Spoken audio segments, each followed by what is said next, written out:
కొంచెం ఇంకా కంప్లీట్గా ఫ్రంట్ అండ్ బ్యాక్ కూడా మీకు మెస్సీ వచ్చేలాగా హెయిర్ ఎంత థిన్గా ఉన్నా స్ట్రైట్గా ఉన్నా కూడా వాల్యూమ్ అనేది ఎలా ఇవ్వాలి డీటెయిల్గా చూపించాను అనమాట. సో మీలో ఇంట్రెస్ట్ ఉన్న వాళ్ళు మీరు కూడా ఈ వీడియోని ఎండింగ్ వరకు మిస్ కాకుండా చూడండి. వీడియో నచ్చితే మాత్రం లైక్ చేయడం అసలు మర్చిపోకండి.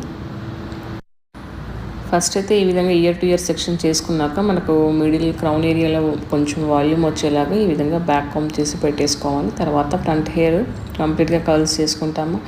బ్యాక్ కూడా ఎక్స్టెన్షన్ యాడ్ చేసి కర్ల్ చేసుకుంటాము. సో స్టెప్ బై స్టెప్ క్లియర్గా చూపించాను ఇక్కడ.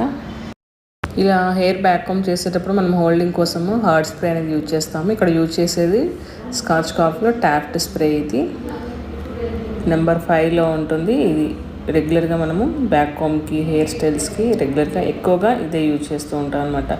ఈ విధంగా వాల్యూమ్ ఇచ్చి కొంచెం పఫ్ లాగా మనము క్రియేట్ చేయొచ్చు.